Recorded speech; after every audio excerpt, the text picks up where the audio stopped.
If This you one believe is a must. that a living virus is the cause of human disease, you have been intentionally deceived. You have been deliberately miseducated, and you have been callously lied to. This is the greatest medical fraud ever perpetrated, that a living virus was the cause of polio or any other human disease. I have been doing research for almost 40 years. The last 5 years, with the help of the internet and original books, I have gone right to the roots of the history of vaccines. My information comes firsthand from the very scientists who were the foundation of the current virus vaccine programs. No other anti-vaccination organization or person has gone as deep as I have.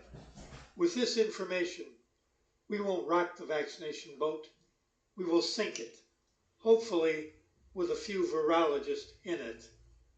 This is the history of vaccine making. It is a sick history. It is a history of ignorance, deception, and lies. It has a history of scientists that were more interested in profits than people. It is a history of scientists who caused and continue to cause millions of children to suffer disease, disability, and death. And while they made and continue to make millions of dollars, let me be perfectly clear from the beginning. The word virus is short for filterable virus. The word virus means poison. A filterable virus is filtered poison. This poison is made in the laboratory by a virologist out of the product of disease like nasal discharge or organs ground up and made into a vaccine. This vaccine virus can cause disease, disability, or death only when injected into an animal or human. These virologists have learned how to artificially create disease in animals by injecting and feeding them poisonous material. This is not the cause of natural human disease. The cause of natural human disease will be explained on another audio. Now, having said that, let me say clearly, there is no such thing as a living or wild virus as a cause of human disease. The reason a living virus has not been seen is because it does not exist. The world has been intentionally deceived. You can believe bacteria causes disease. You can believe whatever you want. But I will prove beyond a shadow of a doubt that the so-called live virus as a cause of human disease is not true. Here is the real story of the lie that a virus is a living agent that caused polio or any other human disease. Vaccine virus poisons are injected into your children because the virologist said and still says that colds and other human diseases are caused by living viruses. This audio covers the experiments of 5 original scientists: Martinus Bejernek, Dmitry Ivanovsky, Karl Landsteiner, Simon Flexner, and Thomas Rivers. Thomas Rivers was the chief architect who intentionally deceived the entire world with the lie that a filterable virus was a living agent that caused disease in people. An absurd conclusion made by Martinus Bejernek back in 1898 is responsible for this lie that has been taught since the 1920s, starting with Thomas Rivers. The word virus in 1898 meant poison, and it still does. You will see that Martinus Bejernek coined the word filterable virus, thus describing an experiment he was doing. By now your belief has been challenged, and your mind may be rejecting this. I know because I went through the same thought process. Nevertheless, it is true, as you will see. Here is the real story, what they didn't tell you in school. In 1898, Martinus Bejernek conducted an experiment with some tobacco leaves that were said to be diseased. Bejernek took the diseased leaves, ground them up into a sap. He poured the sap into a porcelain filter. The reason he did that is because he was looking for germs or bacteria that might be the cause of the tobacco leaf disease. The holes in the filter were so small that if there were any germs or bacteria, they would be trapped. It would prove to Beijerinck that germs were the cause of the plant's condition. However, his experiment produced no germs or bacteria. He actually proved that germs and bacteria was not the cause of the tobacco leaf condition, and that should have been the end of it. I use the word condition because you will see it was not even a disease. Beijerinck did a very strange thing. The sap that came through the holes, he injected into the veins of a healthy young plant. These plants sometimes developed the same condition. Kind of different variegated colored leaves and mottling were the symptoms. The only difference being that he created the condition in his laboratory, and the original plants developed this so-called disease naturally, and no one knew why the plants developed this condition in the first place. So what Beijerinck actually proved was that he could artificially cause disease in a plant by injecting the product of disease into the plant. This experiment with plants led to experiments of creating artificial disease with animals. What the virologists discovered was that they could create disease artificially in a laboratory. The truth is that artificial diseases created in the laboratory and human natural disease caught is the difference between night and day. Either way, natural human illness is not caused by injecting diseased tissue inside of you, unless, of course, it is done through vaccination. Beijerinck never knew what caused the plant naturally to develop the disease in the first place. Now here comes the incredible part. Beijerinck concluded, that's a nice scientific word for guessing, that the sap he injected had an invisible agent in it that was alive, multiplied, and attacked the plant. Now let me repeat that slowly. Beijerinck concluded that the sap he injected had an invisible agent in it that was alive, multiplied, and attacked the plant. Beijerinck named this invisible nothing a filterable virus in 1898, which meant a filtered poison. On page 35 of Beijerinck's actual report, he says, and I quote, "If those parts are extracted, an infinite number of healthy plants may be inoculated and infected from the sap, from which I draw the conclusion that the contagium, although fluid, reproduces itself in the living plant." You heard it right, folks. I'm going to repeat it again, and you're going to look it up. He said, from which I draw the conclusion that this fluid reproduces itself in the living plant. Now, on page 38 of his report, Beijerinck says, only these organs of the plant that are growing, here only does the virus reproduce itself. Once again, only these organs of the plant that are growing, here only does the virus reproduce itself. This deception has been going on for almost 100 years. The deception is like a puzzle. You put one piece together in order to get the whole picture. Now let's be very clear. There was nothing in that ground up sap that was alive. By injecting that virus, which meant poison, into the veins of a healthy plant, Beijerinck just literally poisoned the plant. And that was the cause of the condition he called a disease. Here is the source, firsthand, from Beijerinck's own hand. If you have a pencil, write this down, please. Concerning a contagium, and they spell contagium C-O-N-T-A-G-I-U-M. Then the rest is in Latin, and it says vivum, V-I-V-U-M, flutum, F-L-U-D-U-M, as cause, of the spot disease of tobacco leaves. Look this up, read it for yourself. Look for the two statements on page 35 and 35, or 38. I recommend reading the whole report. It's not that difficult.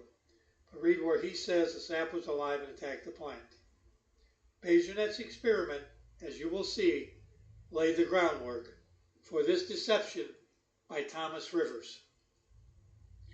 Now, in 1974, there was a book written by David Locke, who was professor at the Illinois Institute of Technology.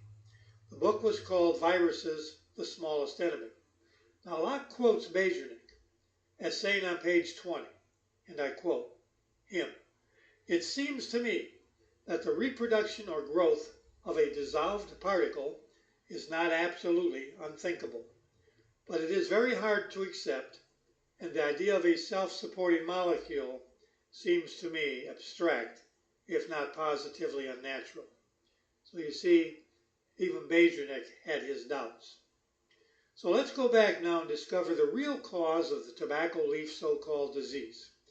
Another microbiologist by the name of Dmitry Ivanovsky was conducting the same test, the same experiments, with the tobacco leaf condition, or disease as they called it, and getting the same results as Bejernik. The difference being that Ivanovsky had something most people have lost, and that precious commodity is common sense. He actually went to the tobacco farms and interviewed the farmers who grew the tobacco plants. The farmers told Ivanovsky that they grew the plants in small, confined areas of just a few square yards in the same space, year after year, for as long as 40 years. Ivanovsky realized that the farmers were just ignorant about soil depletion, so he advised them to space their crops further apart and to rotate the plants. Simple, isn't it? The plants suffered from no disease. They were not attacked. Nothing multiplied.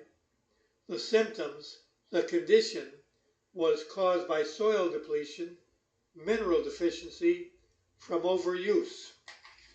Now let's prove it. Modern science will now confirm that Ivanovsky was right and Bejernik was wrong. For the proof, we go to a book that was written in 2002. The name of this book is The Life of a Virus.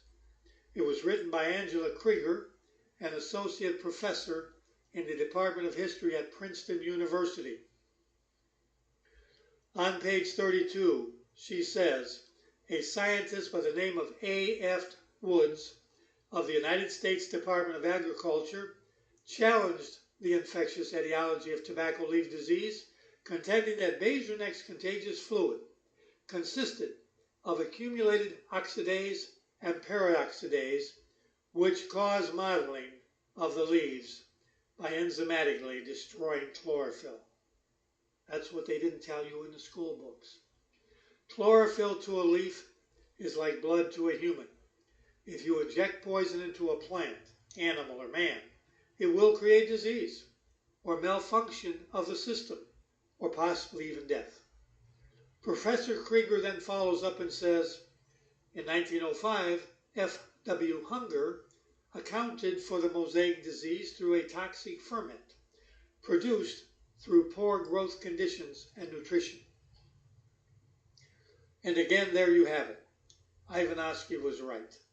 The so-called natural disease of the plant was a result of mineral deficiency or soil depletion, and Bejernik's man-made disease that he caused was by toxins, which meant the word virus, which meant poison. Professor Krieger says on page 2, tobacco mosaic disease, or as they call it, TMV, became the model object for other viruses. This so-called virus became the model for the great Salk vaccine fiasco in the 1950s. On page 332, Professor Krieger says the story of the tobacco leaf disease was the beginning of the virus discovery. Then she asked herself a question. How could particles of disease separated in a centrifuge machine be alive? That's a great question. I asked myself that question some years ago. How could particles of disease separated in a centrifuge machine be alive? Well, the answer is simple. Particles are not alive. Particles are part of something. In this case of virology, virus particles are a part of animal brain, testicles, or spinal cord, or mouse lungs, separated from dead animal organs by a centrifuge machine. So, if a virus is not a living agent that causes human disease, what is it? Here is the real definition of what the word virus means. I have a Universal Historical Dictionary of 1951. Virus, a poison, a poisonous substance produced in the body as a result of some disease. Let me repeat that. You're probably not familiar. A poisonous substance produced in the body as a result of some disease. An example of this would be the disease of smallpox. The infection or pus of smallpox, a pimple or a tumor being eliminated by the body, is poison. This poison was referred to by the medical profession in the 1800s as a virus. You can look up old medical reports to confirm this. This virus or poison was the result of the smallpox, pimple, or tumor. The poison was not the cause of itself. This may be the first time you have heard of this, so I will reference it again with Webster's Encyclopedic Dictionary of the English Language, 1955. It says virus, venom, a poison produced in the body by a disease. Again, think of a tumor. Something has caused the tumor. The tumor was not the cause of itself. Another example would be arthritis. Arthritis is just an inflammation of a joint. The inflammation had a cause. It did not cause itself. The cause might be nutritional deficiency, or the cause might be old age, but something caused the inflammation. So when they define a virus as a poison produced in the body by a disease, they're saying that the pus, the infection, is the virus and something caused it. What Rivers did was to reverse it and say the result of disease was its cause, and then lied by saying it was alive. Think about this. It has to do with the real cause of most diseases, which is called toxemia, a word coined by Dr. John Tilden, and this will be explained on another audio.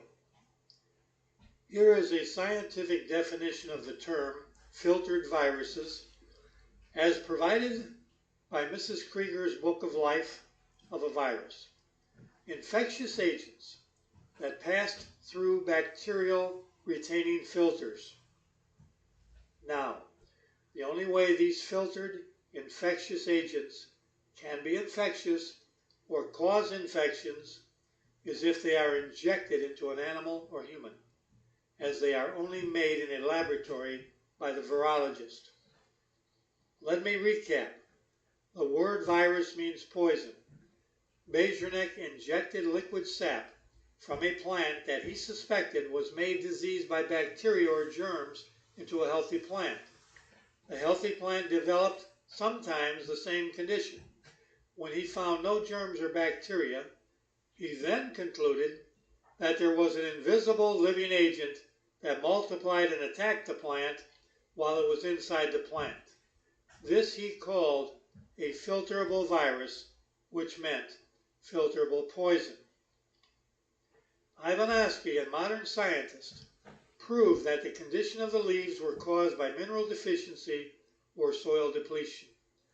The United States Department of Agriculture, Mr. A.F. Woods, proved the fluid of the so-called diseased plant contained oxidase and peroxidase, which caused the mottling of the leaves by destroying the chlorophyll. And F.W. Hunger, in 1905, concluded the condition of the plant was poor growth conditions. So the natural disease or condition of the plant was caused by depleted soil from overuse, and Bajornick's plant disease was caused by him when he injected the plant sap into the healthy plants. But in the meantime, these bizarre experiments turned into a sick fad among the virologists. In 1908, Karl Landsteiner ground up the spinal cords of children who allegedly died of paralytic polio and injected that poison, or virus, into the brains of monkeys. And in 1909, a scientist named Simon Flexner copied Landsteiner's experiment. He cut out the spinal cord of a child who died of infantile paralysis. He made it into a liquid just like Bajornick did his plant sap. Then Flexner cut a hole in the head of a monkey and injected the liquid spinal cord into the brain of the monkey. Simon Flexner was the first director of the Rockefeller Institute. His specialty was the study of snake venom. Snake venom, you should now know, was a definition for the word virus or snake poison. So now we will focus on the man who initially promoted the lie that a virus was a living agent that caused human disease. His name, Thomas Rivers. He worked for Simon Flexner and eventually took Flexner's job as the director of the Rockefeller Institute. Thomas Rivers also joined the National Foundation for Infantile Paralysis in 1938 and became the chief researcher of the virology department for Basil O'Connor, who was its president.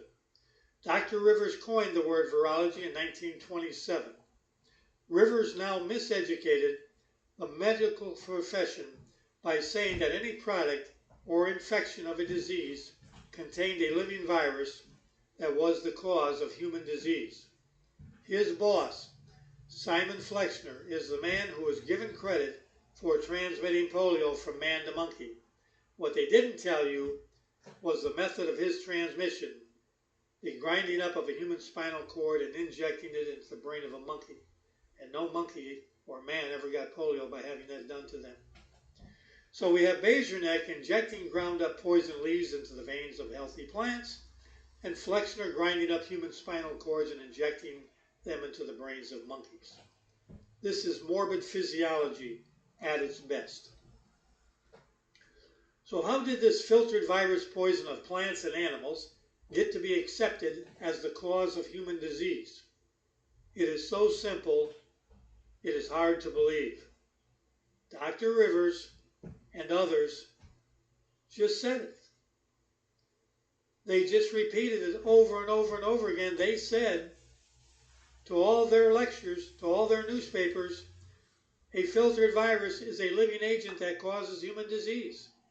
That was it. He just copied Martinez Bajornick's conclusion that an invisible agent inside the product of disease, the plant sap, and the spinal cord was the cause of human disease. Right from the source, Rivers says it in his own words.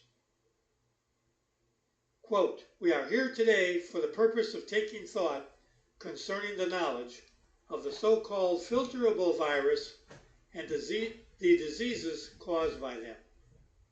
Let me repeat that. We are here today for the purpose of taking thought concerning the knowledge of the so-called filterable virus and the diseases caused by them. And remember, when everybody knew what filterable virus was, they just dropped the word filterable and everybody just said the word virus the way they do today. We now know the only diseases caused by filtered viruses were those diseases that Bajornick and Flexner caused in the laboratory by injecting diseased pus or products of disease into their guinea pigs. Dr. Rivers then says, the agents that cause disease have been given a variety of names: filterable viruses, invisible microbes, and others. Dr. Rivers tells his audience that they will now use the name filterable viruses because that is the name mostly used. Dr. Rivers then says the term filterable viruses will be used to name transmissible agents as its causes of disease. This was the beginning of the greatest medical fraud and cover-up ever perpetrated. Now I want you to look up Dr. Thomas Rivers' report. Here's the name of it: Filterable Viruses, a Critical Review, January 31, 1927. Now, Dr. Thomas Rivers was the head of the Rockefeller Institute and appointed the chief virologist for the National Foundation for Infantile Paralysis at the same time. He was in charge of the virus research program. Rivers controlled everyone, everything, and all the money that was dispersed out to virologists who were working on the so-called polio virus. Nothing happened without Rivers' stamp of approval. Rivers' goal was to intentionally deceive the entire medical profession and the world as to the cause of human disease by taking man-made created disease and informing the media that man-made disease was the same cause as a human disease. And unfortunately, he accomplished his goal. This deception is what led to the Great Salk Vaccine Massacre of 200 children being paralyzed and killing 10 more in 1955. The lie that a living virus caused polio and that Salk's vaccine eliminated polio.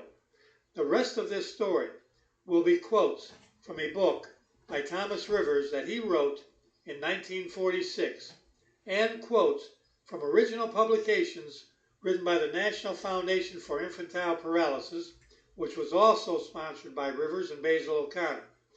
Then you will have the whole story. This information will arm you with the weapon of truth. To recap, Bazurnek took the sap of a leaf and injected it into a healthy plant. He concluded the sap was living. Then Flexner took the liquid from his spinal cord and injected it into the brain of a monkey.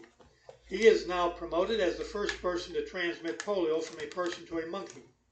Both liquids were called filterable viruses. Thomas Rivers just gave the liquids life by intentionally miseducating the whole world that this filtered virus was alive and the cause of human disease. Please listen to this as many times as you need to in order to make these pieces of the puzzle fit. You will be armed. You will be forewarned. You will not be afraid to take on any pro-vaccinator anywhere, anytime. And don't miss the next CD audio, which tells the rest of the story about this origin, this lie that's been perpetrated for 100 years. Thank you for listening. So there you have it. I want to show you my original book I published in 2010. Now I've updated this book to the Anti-Vaccinators Bible many times in the last 14 years. The most important update I have, Tommy Francis Jr., who headed up the Salk vaccine field trial, on April 12, 1955, told the media of the United States, the TV people, the magazine people, the newspaper people, that Salk's vaccine was effective 80 to 90% in preventing paralytic polio. But here's what Francis said in his official field report of 1957. On chapter 2, page 31, Francis wrote, "The purpose of the field trial was not to prove that the vaccine was protective, but rather to measure the effect, if any, of an untried product." They lied out of their teeth, as I've been telling you on these CDs. And then, in chapter 10, page 239, Francis says, "Obviously, it is difficult or impossible to say with certainty that a given illness, disease, disability, or death is or is not related to vaccination." And that's how they get away with this stuff. Now, what I did in this book is I scanned the field trial report itself. And there's the part that says it was not effective. And there's the part that says you can't prove the vaccine caused the problem. And that's what they get away with today. You have a vaccine, your child gets damaged. They say, oh, you can't prove it was the vaccine, because they know you can't prove it. There's no machine they can hook up to a body to track that poison, to follow it to its final destination or location and where it causes the damage. That's why this book is absolutely imperative. If you don't have this book, you don't have a fight. You don't have a weapon to fight with. This is the ultimate final chapter of the vaccine fraud. So, I can't believe I've spent all this time and money in researching this. It was an amazing job that took me 30 years of serious research to do this. So do yourself a favor. Get a copy of my book. I've done all the work. All you got to do is study it, and you'll be invincible like I am. Thank you.